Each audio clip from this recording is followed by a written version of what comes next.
O problema dos líderes da nossa época é que, na verdade, muitos deles nem líderes são, nem homens de Deus são. Jesus disse que o bom pastor, ele dá a vida pelas ovelhas.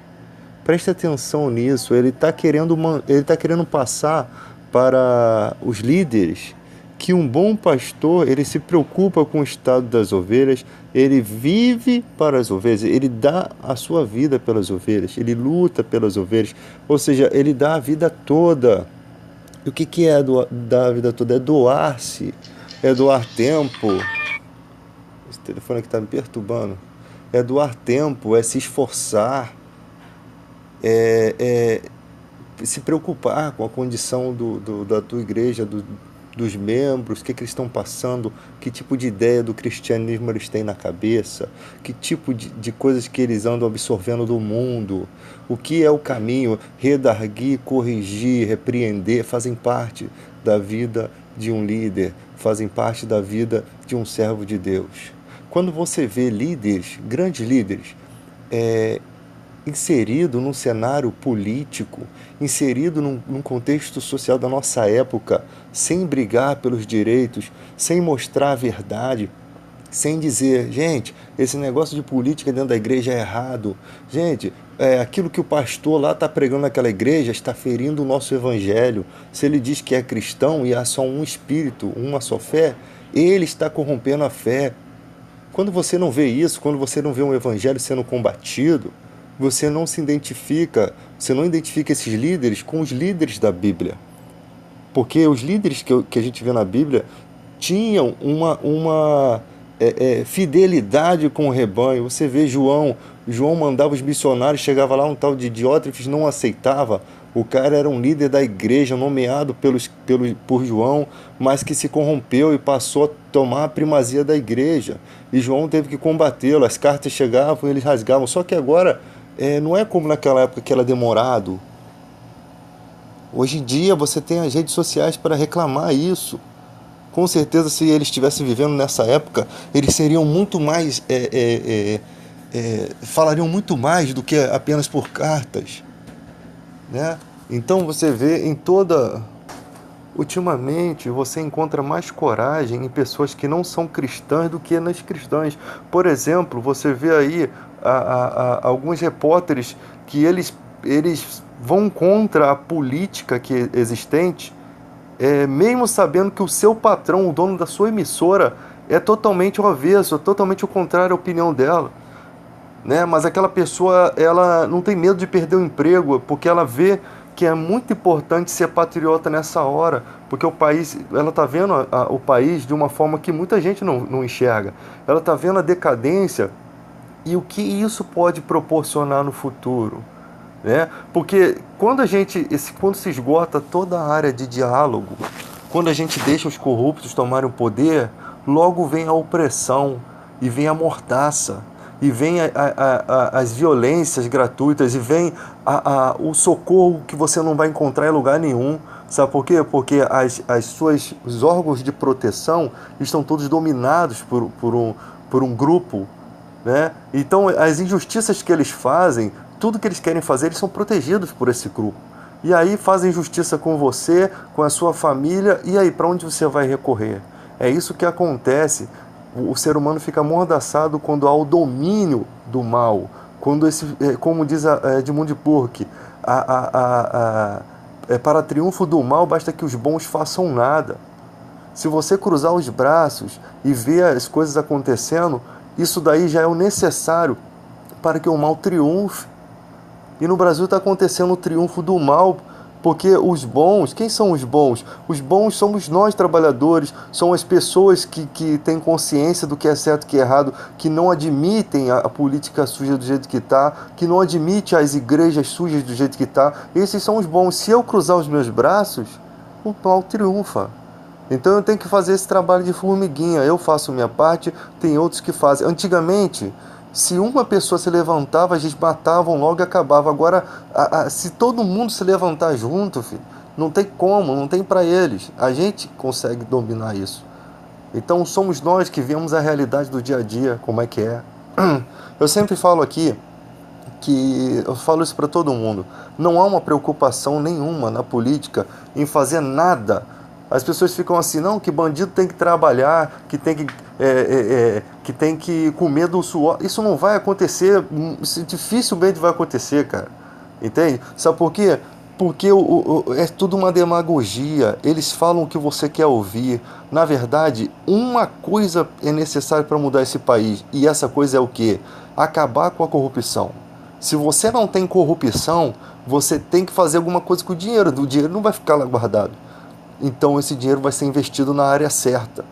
Agora, enquanto a gente está preocupado, a saúde está ruim, a segurança pública está ruim, como sempre esteve, eles ficam lá tranquilamente recebendo os benefícios dele, porque a gente está mais preocupado com a nossa realidade, com as nossas misérias, que a gente não acha tão, não vai com tanta voracidade, com tanta força contra os corruptos, né? Muita gente, cara, acredita ainda em muitas fake news. Esses dias falaram, o PDT votou em massa, a favor desse negócio do fundo partidário. E eu falei, cara, a publicação era de um cara que usava a página do Ciro. E ele tinha coisas do Ciro Gomes lá na página do Facebook dele, como se ele fosse eleitor do Ciro. Eu falei, cara, isso é inadmissível, porque isso não vai de conformidade com as coisas que o Ciro faz em suas palestras. Então eu fui aprofundando e vi que tinha publicações na internet que realmente falavam o que ele estava falando, mas na verdade não era verdade aquilo. Somente a Tabata e uma outra do partido que votaram a favor disso. Então você tem que desconfiar. E o Ciro na política é um cara que eu confio. É um cara que eu confio. Não para fazer jogada política como o Malafaia faz, como esses caras fazem, né? Então o bom pastor, ele mostra o caminho também. Ele não vai com a multidão. Ele não vai ver um cara como o presidente da República usando temas bíblicos para o seu bel prazer. E conhecereis a verdade é Jesus. A verdade vos libertará. Ele não está falando da verdade de Jesus, ele está falando das mazelas do PT, dessa intriga toda, né? Então, a verdade, não importa. Se o presidente da República começasse a falar realmente a verdade, não é porque eu sou eleitor de Ciro que eu ia falar, não, isso é uma mentira, porque eu não gosto do cara. Não, a gente tem que ter um compromisso com a verdade. Jesus nos ensinou a ter um compromisso com a verdade, mas sabemos que a árvore ruim não dá bons frutos, nem a árvore boa dá maus frutos. Então, quando eu vejo o Ciro batendo de frente com o sistema anos de política, eu falo assim, não, esse cara aqui é diferenciado. Esse cara aqui, mas fez isso, fez aquilo, cara. Eu vou averiguar, cara, tem pessoas que merecem chance de você analisar o fato. Por quê? Porque elas se mostram durante a vida toda como uma pessoa fiel, uma pessoa íntegra. Então, quando alguém fala alguma coisa, você fica com o pé atrás. Você não vai lá julgar, não, foi assim, porque o que está acontecendo hoje é assim. O cara faz 99, não fez 100, não fez nada. E não pode ser dessa forma. Então nós estamos nessa época aqui, como eu estava falando antes, os cristãos de antigamente, eles tinham esse compromisso em consertar a igreja. Quando você vê líderes espirituais que não têm esse compromisso, e como eu falo isso? Por exemplo, se eu sei que a doutrina que o Bispo Macedo prega é errada, mas eu sou o R.R. Soares, é meu dever combatê-lo. É meu dever, sim, mostrar que aquilo que está sendo pregado é errado. Mas e quanto aos números de cristão que eu vou perder? Você vai perder muito mais se você não combate. Por quê? Porque o mundo todo está esperançoso de alguém que bate de frente com o sistema.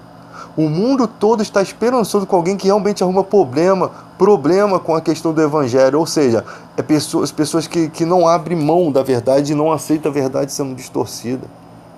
Não quer dizer que você vai sair acusando as pessoas. É só você pegar o que eles pregam e começar a desmistificar. Não, o que ele prega aqui está errado. Como faz o Eli Soriano. O Eli Soriano faz isso. Pega, vamos ler aqui o Evangelho. Assim, assim, assim. Às vezes tem alguma coisa errada, às vezes tenho, mas a maioria realmente é desmistificando.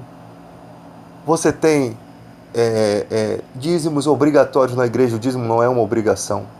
Nunca foi uma obrigação para a gente. Foi para os judeus, né? Estava na lei, dá a César o que é de César e a Deus o que é de Deus, porque o dízimo era da lei. Então, quando o judeu não dava o dízimo, ele roubava a Deus, porque Deus utilizava, por meio dos sacerdotes, né? Utilizava aquele dinheiro para ajudar os pobres necessitados. Então, quando o israelita não fazia isso, ele hoje está bem, mas amanhã, se ele tivesse necessitado, amanhã, se a mulher dele fosse viúva, ou se ele morresse, a mulher morresse, os filhos fossem órfãos. Então, aquele dinheiro de todos era para cuidar desse tipo de pessoa. Ele apenas estava investindo na seara do Senhor, e esse dinheiro, ele tinha um controle verdadeiro. Tinha corrupção? Tinha. Mas quem tocava a mão no dinheiro do Senhor sofria as consequências, ia sofrer. Entende? Mas não é como hoje, que as pessoas vão para a igreja, elas querem... Cara, é um absurdo. Tem gente que acha que vai programar o que você vai pregar. Então você não pode falar isso para mim, você tem que falar isso, isso e isso. Então, se você quer que eu fale isso e isso para você, por que você não fala num gravador para você mesmo e fica ouvindo? Porque a mensagem que eu vou pregar é aquilo que vem de Deus. Não vou pregar nada para agradar ninguém, né? Eu vou pregar aquilo que Deus coloca no coração. A mensagem está sendo pregada. Se a carapuça serviu, isso aí é entre você e Deus, né? Então é assim que funciona. Não devemos agradar as pessoas, não devemos ficar... tem cristão que faz tudo pela pessoa. Eu vou preparar uma sopinha, eu vou preparar... Não faça isso, não. Pregue o evangelho de Cristo. Se a pessoa está em necessidade, ajude, estenda as mãos. Mas não fique vivendo como trouxa das pessoas, porque tem gente que se aproveita dessa bondade cristã. E você passa a vida toda ajudando a pessoa e a pessoa não quer nada com Jesus. Essas são as que menos querem alguma coisa com o evangelho. É pregar a palavra, é a palavra que desperta o coração do ser humano. Não adianta, por mais que você se esforce em qualquer outra coisa, não vai adiantar, né? Aí você vê igrejas enormes. Aí você também vê pessoas, quando cai aí as casas das pessoas que moram em área de risco, você não vê o Bispo Macedo falar assim: nós vamos ajudar. O cara é dono de uma emissora de televisão. Nós vamos ajudar, mas nós não vamos ajudar para não se amostrar, não. Nós vamos ajudar porque aquelas pessoas precisam. Quando vão fazer alguma coisa para ajudar, sabe quem é que faz? Eles movem os membros para fazer. Ele não tira lá do caixa forte dele, não. Ele tira do seu bolso. Não estou falando só ele, não, tá? Muitas igrejas fazem isso. Vamos ajudar. Eu sei que um pastor pode chegar, gente, vamos tentar aqui arrecadar. A parte que não der para arrecadar, a igreja vai cobrir. É assim que funciona. Eu sei que o dinheiro da igreja é para pregação, para divulgação do evangelho, mas eu te falo, para que tanto dinheiro, cara? Você pode fazer mensagens aqui no celular, você pode... você não precisa da... quem é da televisão vai ficar na televisão, mas você tem aí, faz o canal no YouTube e prega a palavra. Qualquer pessoa pode fazer isso. Então, trabalhar com as pessoas cristãs. Vamos aqui se reunir aqui. O que você pregou hoje lá no teu canal? Quais o tipo de discussão que teve lá no seu canal? Vamos conversar a respeito disso. Nós estamos numa era muito mais avançada e nós não estamos aproveitando isso. Agora, quando não há um interesse da divulgação da palavra, quando não existe um interesse, acabou. Você vê os próprios cristãos, às vezes, se perdendo nos comentários. O cara chama o cara da Igreja Universal de idiota. Porque outro dia chamou uma mulher que a mulher não sabia qual era o hino, chamou a mulher de idiota. Ou seja, os próprios cristãos ofendem outros cristãos. A nossa briga é contra o falso ensinamento. Eu não odeio o Bispo Macedo, eu não odeio outras pessoas. Eu odeio aquilo que eles pregam, aquilo que eles representam. Não a pessoa. A pessoa tem que ser amada. A gente vai confrontar pelo bem-estar do Evangelho, não para causar males na vida daquela pessoa. A Bíblia diz: repreenda-os para que sejam sadios na fé. Porque quando você vai repreendendo, o que vai acontecendo? As pessoas vão vendo que a atitude está errada, eles começam o quê? A se resguardar. Você vê que não pedem dinheiro como antes. Eles começam a se resguardar. Opa, estão questionando aqui. Daqui a pouco, talvez, raramente pode ser que uma pessoa dessa se arrependa. Mas pelo menos se ela não se arrepender, muitos pastores que estão ali junto podem se arrepender, porque são homens de Deus, têm uma sensibilidade ao Evangelho, têm a sensibilidade de enxergar assim: poxa, realmente a gente estava fazendo errado, realmente a gente estava pensando em nós mesmos, sabe? Então é assim que funciona. Mas aí você fica aí, um evangelho que não recebe críticas, aí quando você vai criticar o cara fala assim, não, mas a igreja também faz isso, isso e isso, você não consegue enxergar isso. Irmão, a igreja pode fazer isso, isso e isso. Se ela também corrompe a fé, era melhor do que ela não fizesse nada social e pregasse o verdadeiro evangelho. Essa é a verdadeira realidade. Obras sociais não contam como ponto se você prega o falso evangelho. Entende isso? Vocês não entendem isso. Se você pregar o verdadeiro evangelho, ainda que não se tenha obra social, a maior obra social você já está fazendo. Porque o evangelho é a única coisa, o evangelho verdadeiro é a única coisa que vai salvar a alma das pessoas. E quando aquela pessoa segura o evangelho, ela aceita Jesus, ela vai ser mais uma que vai estar dando prosseguimento a essa cadeia crescente. Porque você recebe. O que é uma vida 50 anos com o Evangelho? É uma vida de pregação, é uma vida de testemunho, é uma vida de influência. Então isso é muito mais importante que a obra social. Não descartando que se deva fazer obra social.